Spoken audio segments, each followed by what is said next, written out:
Huh. It's been a while since I've released a review. Should probably do something. Oh, I know exactly what to review. And this is going to be fabulous. What? As I have told you, Captain, this plan is just fabulous. We can track you fully with this machine, as long as she's using some sort of technology, such as a camera, a screen, or a computer. We can hack in and find him. Fine. I've been waiting too long for this machine. It had better work. Snip by snip, croup, duck, haunch, shoulders, hip, thread by thread, primmed and pressed, yard by yard, never stressed, and that's the art of the dress. So, this episode. This damn episode. I'm sorry, but after a hiatus, you'd expect something good to put you back in the mood. What's scheduled? 3 Rarity episodes in a row. I mean, maybe Rarity is your favorite character, in which case, good for you. But why 3 in a row? Before jumping into this, let me tell you how I like Rarity. She's a good character. The main 6 are all great characters, but there will always be ones worse than others. In my opinion, Rarity is the second worst of the main 6. I like her, just not as much as the others. Off the top of my head, I can't think of any episode focusing solely on Rarity that I loved. Because of that, I went into this episode curious. Since I hadn't seen a new episode since that awful Luna episode again, I might talk about that one eventually, if I'm not distracted by Half-Life and Far Cry 3 again. Anyway, let's just dive right into the first episode, Canterlot Boutique. The episode starts out with Rarity in the Carousel Boutique, impatiently waiting for the mail, or maybe someone else. Every other day he's here like clockwork, but not today. The headcanons were true. Ditzy, to the TARDIS!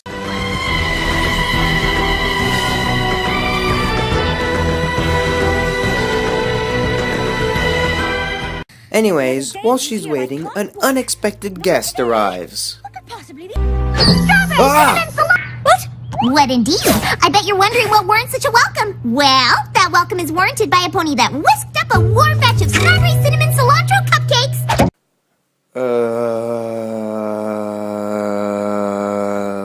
What? Pinky gives the mail pony's letter to Rarity, who rips it open to figure out impatiently what's inside. What's it say? I got it! I have been holding out for the perfect location and it finally became available. Now I can fulfill my dream of opening a boutique in Canterlot! Yeah, let's see how long this lasts. Status quo is gone, after all. Anyway, Rarity invites her friends over to her new boutique in Canterlot, where they are in awe in front of... They look scrubbied and buffied and pettied. Can someone please explain what any of those words mean? Be snappy about it, though. I'm going to watch some Michael Bay after this. Guns, explosions, and the Super Bowl! And his name is John! Yeah!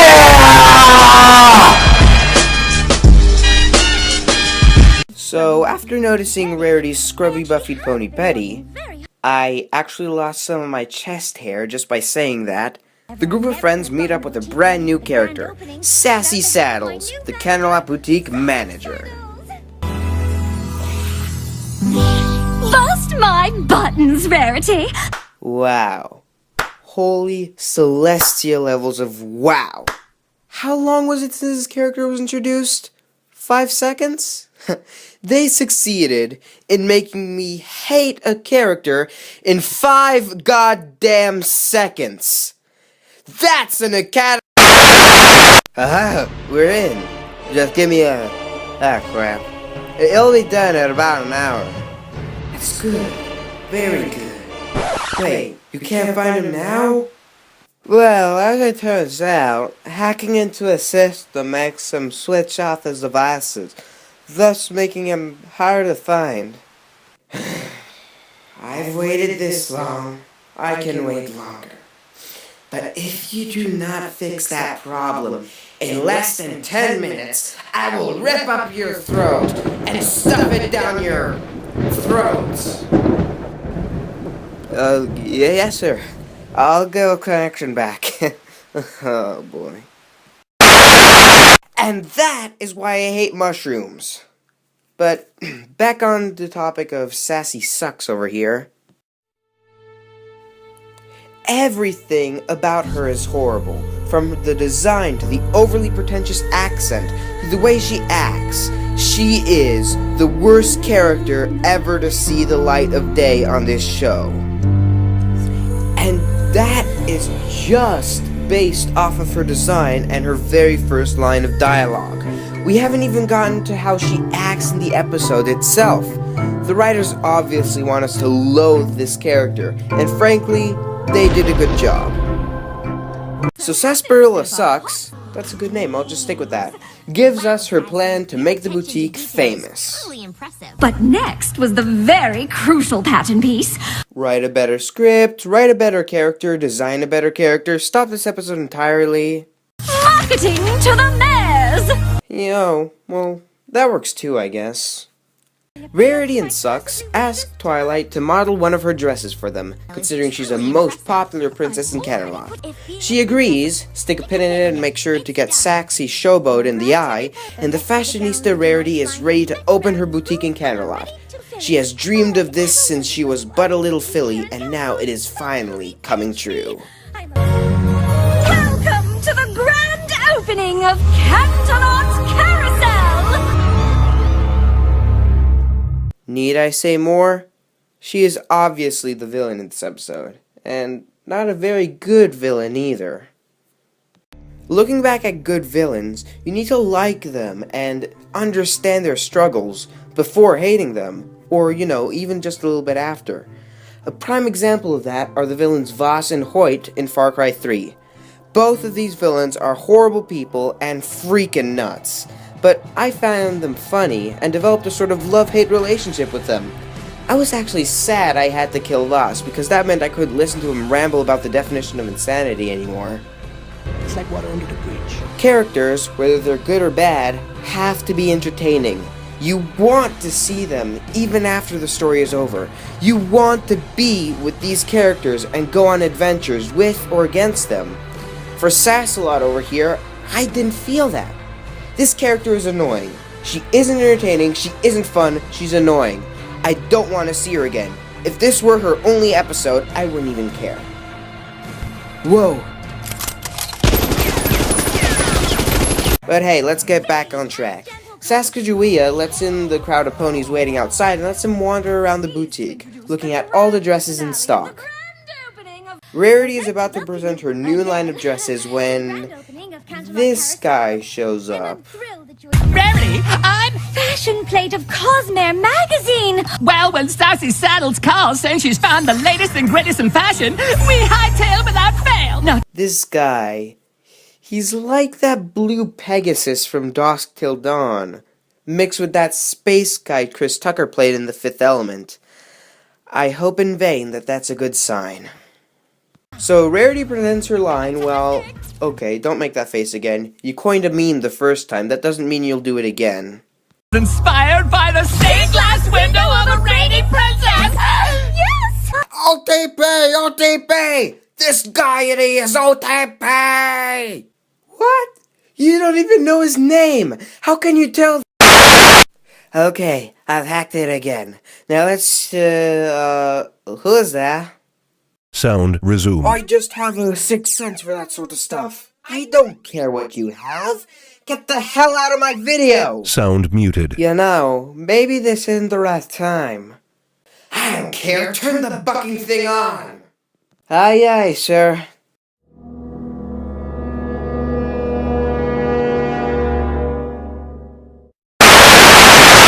Man, I hate guys like that. Anyway, where was I? Well, I think the rain in Stain is too difficult to explain. But I rather like the fillies and gentle colts. You know, after a while, I just need to stop addressing stuff like this. So, anytime Sucksy over here is a little... Wait, where did that come from? Are you trying to hide from me? Are you trying to hide from my always watching, always critiquing eye? Don't static away from me, boy! I'll just stop addressing the obvious. There are only so many times you can say that a character sucks. So every pony loves the princess dress, and of course the orders for it go through the roof. Rarity isn't sure that she can do it in time, but Sass Andreas persuades Rarity to finish all those orders by herself. Then comes a song. Yeah, remember Art of the Dress, the okay song that Brony seemed to praise? Well, I hope you liked it too, cause here it is again. I mean, I find Art of the Dress just an okay song to begin with, so having the same thing again is not ideal. One good thing about the song, at least, is that it does what a lot of songs in movies and shows, especially modern ones, fail to do: convey the story. In this song, you can at least admire the plot behind the music, which is relayed to the audience nicely with interesting visuals. Rarity makes more and more copies of the princess dress, slowly getting bored of making the same dress over and over and over again. Then, in her darkest moment, the designer gets a strike of inspiration, just in time for a new customer. But when she shows the mayor her new design, she doesn't like it. I want the dress to be exactly like the one Princess Twilight wore. Understand? Well, the mayor also looks like a bad OC, so I'll just take everything she says with a little small slab of salt. Actually, she looks a lot like what a design for a villain going up against me would look like. I just give her wings, make her male, add some black, maybe some old clothes, and voila! What is he rambling about now? I have no idea, sir. Oh, Celestia, I hate him. So, Rarity has to go back to work in the child-friendly sweatshop. Soon, she finishes her very last order. Out, we've gotten another 100 new orders for the princess dress. 100 more? Well, ain't life a Winona? I've gotten everything I ever wanted, but I'm miserable. How could you possibly be miserable? Wait, what? My pattern is perfect. What? I don't want to make another 100 princess dresses. Assemble the assembly line. You'll never have to sew again. What? What? Then the Canterlot carousel never closes. Sassy Saddles Boutique succeeds. Why you... must not hate. Must not hate. Must not hate. Must not hate! Stop! This is not your boutique! Thanks, Rarity. You saved me from a fate worse than death, making YouTube know I went back on a promise. So Rarity stands up to Sass Saldashian and starts preparing a going out of business sale.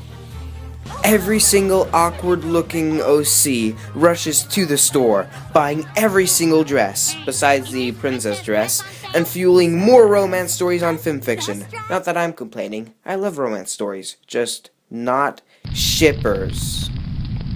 Whoa, this dress makes me feel like a princess. This dress makes me feel like a princess. Just shut up! Just shut the hell up and Huh, where did he go? Huh, clever girl. Oh, they This gown is quite beautiful, but it totally clashes with my complexion. Perhaps you'd be even more taken with this one. It was inspired by the fountain in the Canterlot Castle garden. It's exactly what I've been dreaming of. That's cool and all, but wait, what is that as her cutie mark?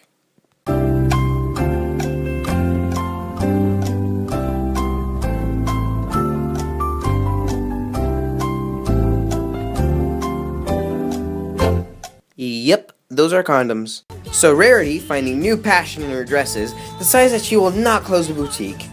Then comes... Oh, Rarity, I'm so sorry. Nope, no, nope. No, no, no, no way, no! The power of Celestia compels you, Tartar Spawn. You do not, I repeat, do not even deserve a redemption after this episode. You do not. I mean, it's crazy, right?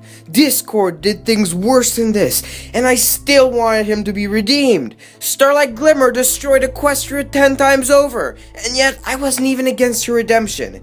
Even Queen Chrysalis, the best villain of them all, who almost sucked the life and soul out of Captain of the Royal Guard, deserves a redemption more than this sad excuse for a villain. Why? Well, she is not a good character. She is not interesting. Instead of charming or diabolical, she is annoying and she has no real motivation. Of course she doesn't want to be part of a novel or failed company, but they never got into that. Why did her last boutique fail? Why was it because of her? Were they just not efficient enough? And is that why she wants to be more productive with this one? This character, who didn't even have much worth in the first 5 freaking seconds of screen time, is by far the worst character ever to come out of the show without a doubt. Sound muted. Oh, this guy is a nutcase. I didn't even know where you're going after him. Just shut up! Did you find his location? Yep. I found him. Good. I'll send it a unit. He won't escape this time. So, Rarity hears Sack of Crap's apology and still decides to keep her anyway, to run the shop in Canterlot while Rarity lives in Ponyville. So, they'll still return to the status quo at least. So, in conclusion, this episode was just bad. No sugarcoating it, just bad, generically. The writers would have had to go the extra mile to make sure this episode was horrendous. Thankfully, they didn't. Oh my gosh, Asael! Do you have the princess dress? No. No, nope, no. Nobody, nope, nope. No, no.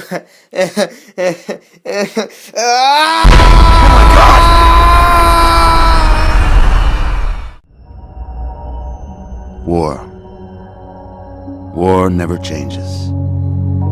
I'm sorry, but no, you do not, I repeat, do not make an obese joke in any form of media outside of Adult Swim. I mean, come on, this isn't like a tiny joke like tee-hee ha-ha, she wants the princess dress and she's slightly overweight. This is them putting forward her obesity as a flaw that we are supposed to laugh at. Not like the cutesy laughter, like when Fluttershy acts, well, shy. This is mocking a problem that a lot of people have that makes their lives worse, if not hell.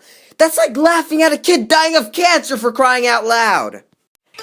That was the final straw, I swear, that turned this bad episode into a horror. Maybe even a contender for the absolute worst episode of the series. If I even make a list, which I might do eventually, probably after season 6. I mean, from the plot that smells like plot, to the horrible character of Salmon Sparkle, to a freaking obesity joke, my verdict for this episode is burn in Tartarus. Well, I did it. I finally got a review out. I'm Blueandblond, and I'm going to hibernate for another 6 months. Ta-ta! Sarge, come in, Sarge. Did you locate the objective, Sarge? OTP! Sergio guy on the radio confirmed! No! Damn you, Blue. I will hunt you down. And when I do, you'll pay for everything. Everything! OTP, OTP, OTP, OTP.